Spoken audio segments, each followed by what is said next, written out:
welcome to the MetPro Method podcast. I am your host, Crystal O'Keefe. Today I'm joined by MetPro coach Ryan McMullen and MetPro creator Angelo Poli. Today we will be discussing fuel for endurance athletes. Ryan and Angelo, thank you both so much for joining me today. Thanks for having us. Awesome to be here, Crystal. I am excited to talk about this subject. Let's start with why we're discussing it. Why is it important to discuss fuel for endurance athletes specifically? Yeah, I'm really glad we're bringing this to light because it's a common question. A lot of our clients are endurance athletes. They're cyclists, they're runners, they're swimmers, triathletes, Ironman, you name it. And they carry a really specific set of what they need to get through these endurance. And it's not just the food that they're eating through the day. So particularly for the endurance athletes, that's why we're discussing it, why we're bringing it to light, and what people need to know in regards to fuel. That makes sense. I like this topic because I like to win. My athletes know that about me. I am a big fan of winning. If we are going to compete, let's do good. Let's give it our all. It's probably the single easiest, lowest hanging fruit when I start with a new athlete. Now I'm talking higher level athletes here, more competitive. When I start with a new athlete, if they do not yet have structure to their nutrition, I mean, maybe they eat good, they know a lot of the right strategies, but they don't have a calculated structure. I can, with about 90% confidence, say within 2 weeks, we'll be able to hit some PRs. It's that impactful. Having structure in your nutrition is hard, but if you want to take your performance as an endurance athlete to the next level, it makes all the difference in the world. Absolutely. But if we're saying fuel in general is food, are we simply saying it's just important to work out or to eat before you work out, or is it more nuanced than that? The famous answer, it depends, right?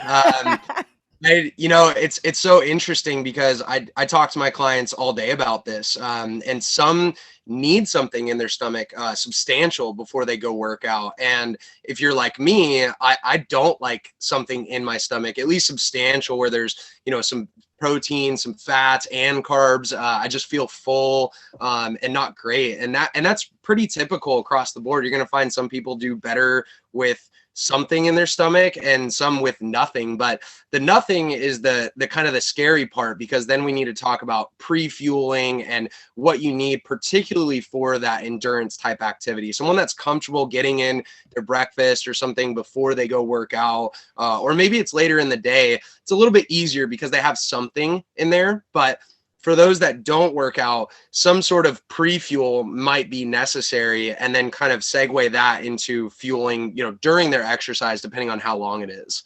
And everyone's digestive system is similar. Typically, what most people are thinking of here is, if they train in the morning, if you train later in the day, you will have eaten first. The question is how first, 30 minutes before, 2 hours before.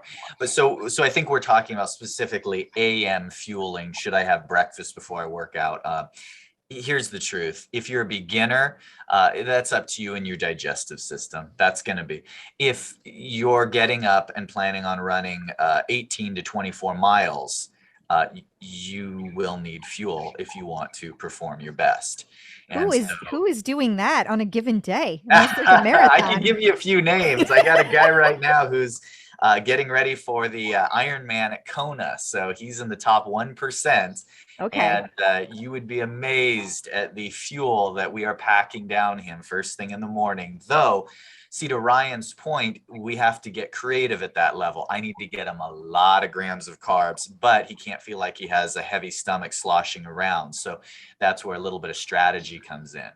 But Ryan gave the correct answer. It depends on what you're trying to achieve. Generally speaking, if PRs are your primary consideration, more fuel is better than less fuel as a general rule. Yep. Now, what types of activities need fueling? Are we saying every workout? Are we saying certain types of endurance workouts? Like, narrow it down for me a bit. all workout needs fuel, all of it. If you're strength training, if you're in the pool, if you're doing endurance work, it does not matter. All training needs fuel. It just depends on the length of time that you're going to be out there. If you're in the gym doing strength training and you have a breakfast beforehand and then go to the gym and do an hour of a strength training workout, there's fuel in your nutrition. There's fuel on the day-to-day basis. But if we're talking about endurance work that lasts, and beyond an hour, 90 minutes, 2 hours long, these big runs, now we're discussing fueling for that length of time. So all working out needs fuel. It's just, what do we need to fuel for that specific type of exercise? I mean, I think Angelo and I are really talking about endurance. That is like the area that we're talking about that needs proper fueling. It's true, there's additional table stakes when you're talking about higher end endurance athletics. There's a little bit more wiggle room. So I've trained and I've even competed with, but mostly trained with some very high level strength athletes, power lifters, etc. And there's a little bit more forgiveness as to how they choose to fuel right before they go in and try and hit a PR. If somebody plays around with their nutrition, doesn't have a good structure, a good game plan and routine in place for their pre-run fuel, and they're about to go and try and hit a PR doing a marathon, that is not the time to experiment. Things can go sideways really fast. And part of that is the central nervous system drain and the taxation level on your entire musculoskeletal system, digestive system, energetic system, when you're pushing your body to that level of endurance. And part of it is the mechanic of how your body utilizes fuel. So with endurance athletes, there's, like we said, that extra table stakes where you could be conditioned properly for the activity and the demands, but if you run out of fuel because you're at it for too long and you haven't optimally replenished your glycogen stores, now you end up having to tap your reserves and simply reach a point where your body can run out of fuel prior to reaching your absolute potential and performance had it not ran out of fuel. That's why this is most common among endurance athletes. So having said all of that, how do you know how much fuel you should be using for the different types of workouts? Yeah, this is probably the most important thing. And with my clients, I like to work backwards. So start with goals and how long it's going to be lasting for. So goals is a good one because is the primary, I really make my clients kind of pick. Is your goal fat loss? Is it still weight loss? Are we still trying to get the body composition to a point where you're happy with your, fighting weight rather, right? And then how long is the activity going to last for, right? So when it comes to, I'll start with, the person that's still wanting to lose weight. That person is anything that lasts longer than an hour of exercise, they're going to need something. But the amount of fuel that they're going to intake is less, right? Because we're not shooting for these massive PRs or, this performance oriented kind of goal setting. So for that person, my recommendation is 20 to 30 grams of carbs per hour beyond an hour to an hour and 15 minutes of exercise. So if it's going to be an hour long or less, 40 minutes of activity, they don't need anything because their goal is still fat loss. We can control that through nutrition, but anything beyond that, I'm going to want them still fueling to, I joke with my clients, like this is a get through the workout, not a, performance based, right? And then if you cycle into performance based athletes, they're happy with their weight, their body composition. That's an entirely different set. So the grams increase to 40 to 60 grams per hour of exercise.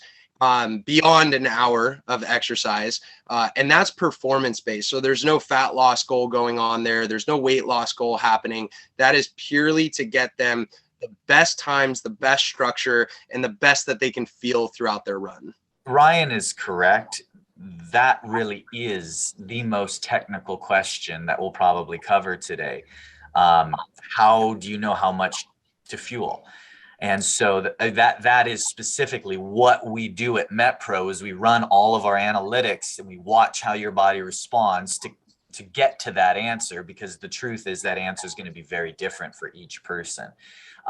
Ryan threw out some very, very good, simple starting point numbers that would be a great starting place if you're unsure where to begin. I also really liked how he said work backwards. I think that's really the key. So as and I always like to be able to give people a sense of, here are practical action steps. How much should I fuel? So what can I do tomorrow? So the first thing I would recommend, and these are generalized, but the first thing I would recommend is start getting consistent meals throughout your day. If you're an endurance athlete looking to increase your performance, I'd love to see you eating anywhere from 4 to 6 times a day, consistent meals, roughly equivalent. They don't have to be identical in macros, but instead of having all of your calories at one meal at night and hardly anything throughout the day, try and get them somewhat even throughout the day. That should be goal number 1. Goal number 2 is, if you do that and you are not gaining weight, you likely have room on the table to increase. Any increase in your fuel, particularly in the form of carbohydrates, is going to enhance your performance, as long as it doesn't lead to excessive body fat gain. Most people are surprised how quickly their metabolism will acclimate to increased carbohydrates when they're doing regular endurance work. So if you find that you start, you're eating 4, 5, 6 times a day, add up how many grams of carbs you're getting on average. See if you can just increase that 5 or 6%. If a few days later you're not gaining weight, try again and again. Some people find they're able to increase 15, 20% in a matter of a couple weeks. That's all fuel to aid in your performance, your recovery. I've had clients who have been able to triple, I'm not exaggerating, triple their carbohydrate intake. I have one high level athlete right now who was eating 140 to 160 grams of carbs a day, because that's what he thought his body could tolerate. By increasing gradually, he was able to get up to nearly 400 grams a day, and he absolutely killed it in competition. I bet. He put on about 1 pound of muscle.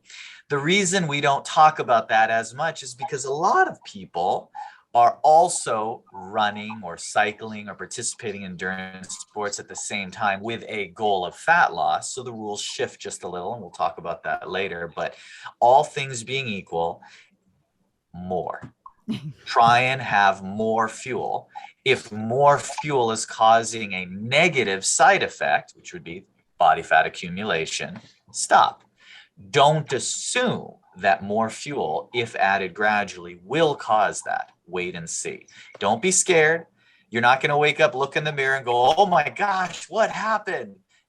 That doesn't happen overnight. You're going to have plenty of heads up if it's too much fuel for your body.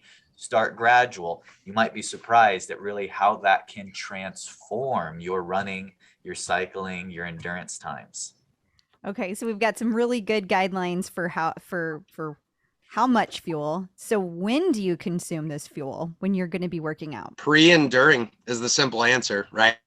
So you need something going in.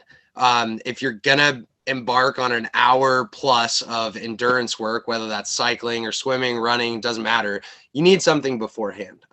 Normally, like we said, a breakfast or some form of snack that's got a good balance of protein, fat, carbs, like that's going to set you off on the right track. And then during the exercise is kind of the key here. And finding that person to person is going to be a little bit different. But what I like to tell my clients is it's better to be ahead of it than to be behind it. Once those glycogen stores are gone, it is hard to replenish them and get them back up. So, we say, that 20 to 30 grams per hour if your goal is fat loss, 40 to 60 per hour. I like my athletes taking it right around the 40 to 45 minute mark. That's going to give the body time to digest, process it, replenish those glycogen stores so they don't have those dips and then those massive peaks in energy. The idea is to kind of have a flat line and stabilization of that energy throughout whatever they're doing. Yeah, that's it. Exactly what Ryan said. Pre and intra training fuel. With my clients, we're always riding that line because a lot of people come to us with dual goals, and there's nothing wrong with that. It's just recognizing that the table stakes different. I want to get PRs. I want to improve my performance, but I also want to see body weight reduction. So you really have to know what your goal is. So here's a small nuance that'll maybe help our listeners. When somebody is just coming to me, and we're not talking about a performance athlete or an endurance athlete, they're just coming to become more athletic and lose weight. When we go through metabolic revving cycles, these are periods of time where our goal is to acclimate their metabolism to more intake. Why do we do that? So we have leverage for a good cutting cycle. Lots of people say, well, cutting carbs works good for weight loss. Why aren't you doing it? Because you've cut your carbs. You don't have any more to cut. That's why. So in those cases, the typical strategy is going to be the more meals you can spread the carbs out across the day, generally the easier it is to get your body to acclimate without that side effect we talked about, fat accumulation. So we're spreading them out evenly across the day. And I get asked all the time, where do I begin? Do I start by adding to dinner, lunch, breakfast, snack? And the answer is start early in your day. So all things being equal, if someone was getting a small amount of carbs across the day in all of their meals, and now I want to increase them further, I would generally start with breakfast and then work towards lunch, and then last work up through afternoon snack towards dinner. Here's a nuance different. If I have an athlete who's participating in endurance sports, sometimes I will bend that rule and I will add the first increase to whatever meal is prior to their training. So if they train in the afternoon, I might first add the increased carbs to lunch. What I would never do, however, is add the second, third, and fourth increase also to lunch. Mm-hmm. Once you increase that meal a little, spread the rest throughout the day, you can circle back. So you want a roughly even distribution where possible, with a slight nudge and increase leaning towards pre-training fuel. Carbohydrates are going to be the dominant fuel source, the dominant macronutrient that's going to facilitate that performance and energy. And so when you're specifically doing an endurance workout, how do you fuel? When do you fuel during that? So I know earlier, Ryan, you said, there's some kind of guidelines that you have and, thinking about pre and during, but what specifically should we be looking for your endurance workouts? Yeah, so I'll handle that one. That's kind of along the lines of what Ryan said. At about 45 minutes is the sweet spot. You have some wiggle room. So I tell people on average, start adding intra-training fuel. Okay, so you're supplementing with high glycemic, essentially sugar, during your runs, your rides, your endurance activities, if you're going to be doing activity that lasts over about an hour. And if there's wiggle room with some of my athletes, I know they're well tolerant of it. I let it go to an hour 15 because their primary goal is fat loss. So my high level athletes who are really in the training trenches, we get ahead of it. We have them start doing it around 45 minutes, like Ryan mentioned. In general, if you're going to participate in endurance activity that lasts between 1 to about 2.5 hours, supplement with 25-30 grams per hour. If you're going to be participating in an activity that lasts over 2.5 hours, that's where, like Ryan said, you can bump that up to 40 to 60, 30 to 60. Some people don't need as much. Again, if you have some dual goals, you can wiggle, you have a little bit of wiggle room. 60 grams an hour is really kind of pushing the threshold of what humans can absorb. Some of my high level athletes were okay with a little bit above and beyond what they can absorb.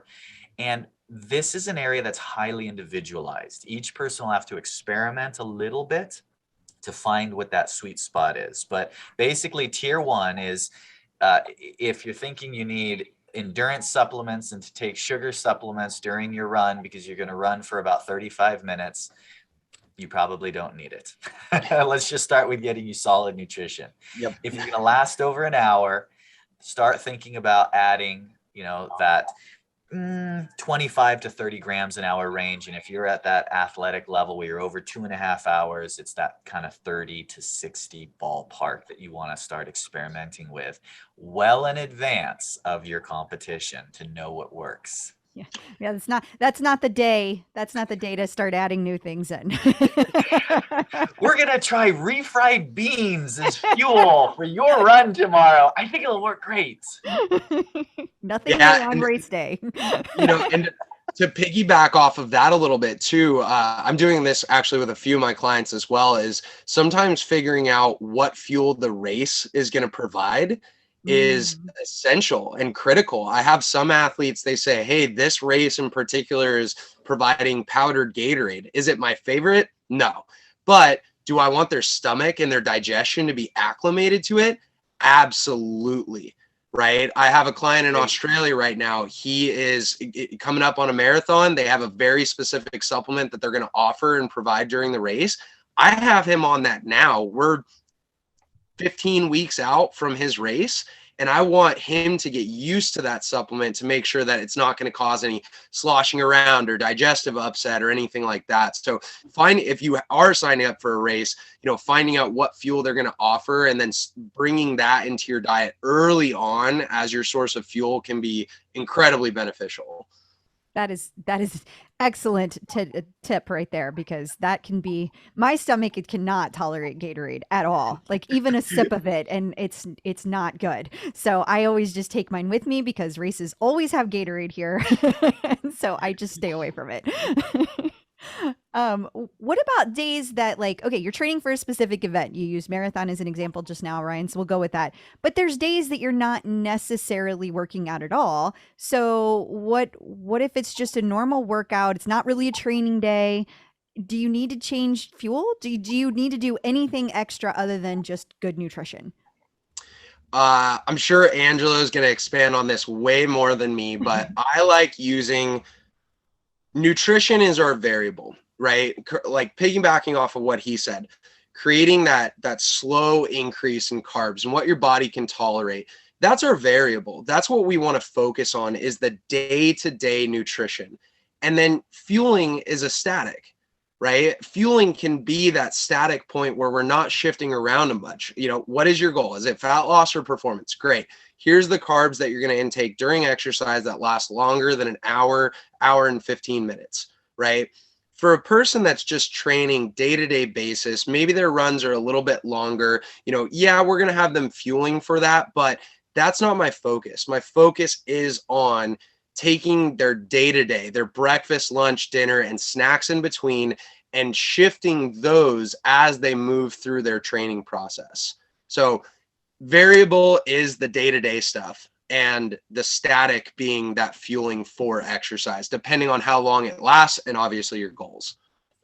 Yep. I mean, Ryan's done this, couple thousand times now. Here's the deal. I meet people where they're at. And so, if where you're at is the drive-through, well, then let's just work on quality foods, and you're going to see benefit from that. Once you're to the point where you're already understand and appreciate the value of healthy, clean eating for the most part, the next level is consistency. And that's going to open up this whole additional gear you never knew you had available to you. Whether your goal is weight loss, whether your goal is muscle development, and whether your goal is PRs in your endurance sport, having a consistent routine is my absolute number one goal with any client out the gate. And the reason why is because no matter what, you are going to hit plateaus in your progress. Plateaus towards new PRs, plateaus towards body composition, plateaus towards weight goals, whatever it is. When you hit those plateaus, you are going to say, Angelo, what do I do? And if you say to me, I eat something different every day, I am then going to say to you, I don't know. And I hate having to say that to my clients. Because that's very different from it depends. That is a very different answer. That is a very different answer. I don't know, and you don't know, because Right. we don't know what you're eating. So we don't know what is or isn't working, which is why exactly what Ryan just said. I would rather you almost overfuel during your intra-training routine. In other words, take whatever fuel you need so that way you never have to worry about coming up short during those endurance sessions. During those endurance sessions. Every other day of the week, I want to have a routine. And yes, there are, you read lots of articles where fitness gurus will say you have days where you eat more carbs and days where you eat less carbs. They are not wrong. What they are is, frankly, impractical. What I find is if someone is changing what they're eating day in and day out, over time, that always segues into nutritional chaos. It's simply too many hours a day to switch your meal plan, to prepare for different macros, different routines, and every day of the week you're doing something different. I have a hard enough time getting my clients to stay consistent when I tell them, look, for the next 2 weeks, here's what we're doing for breakfast, lunch, dinner, and snacks. And you can shop for it, plan for it, and have it all ready to go in advance. Even with that, it's a challenge, let alone saying Tuesday, we're going to change everything. Then you're going to be back to this routine on Wednesday. And then Thursday, we're going to change everything again. It just doesn't work. Scientifically relevant or not, from a practical standpoint, you won't do it. Therefore, I'd much rather have a consistent lever where I can say, I like where we're going. I like your performance, but hey, how about we cut 3 to 4 pounds off of you? I know exactly what recommendations to make. Or, hey, you're doing well. We're at a good body weight. Let's really push for that PR end of this month. Here's what we're going to do. We're going to start actually increasing, giving your body a little more leverage. Here's a little more fuel. But we're going to add slowly. So end of this week, we're going to make the first adjustment. End of next week, we'll try making the second adjustment, and we're going to watch and see what happens.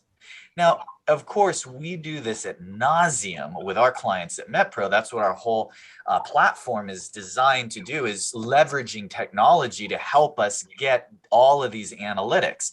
We have these bars and these metrics that tell us whether you are likely to increase, decrease, or stay the same weight based on what you're currently eating over the next 6 to 9 days. We have all those metrics. The principles, however, anyone can apply. Anyone can apply. And it's very simple. If you want to recover faster, if you want more endurance, take in more fuel. If you're not sure if you can handle more fuel, try. And if you start gaining weight, stop. Yeah, that's the basics. That's the basics. That's the basics. But you have to have a platform to spread it out throughout. It can't be, well, I think I ate a little more yesterday. Right. For years in my office, when people would, when we were actually on site before we switched to now just working remotely across the world, people would actually come to my office, and I had this custom sign made that would be right behind where they would sit. And this sign said, I know this isn't how you usually eat. And it would be right behind them. And every consult I had, they would share with me what they ate yesterday or the day before. And every single person would say, it's not how I usually eat. And I would say, I know. There's a time to turn around. Humans are inherently bad at recalling what we take in as fuel. Our dietary habits, we are very, very poor. This has been studied. to a great degree. Humans are inherently bad at recognizing and recalling on average what we have eaten. That's why if you have a routine, you have something you can anchor to, you have a dial and a lever to adjust, and you're going to get a predictable outcome. That's what it's all about, being strategic. Yep. Wonderful advice, guys. Is there anything else that we need to let people know about fuel for endurance athletes we haven't already covered? The last thing I would say is everyone's body is different.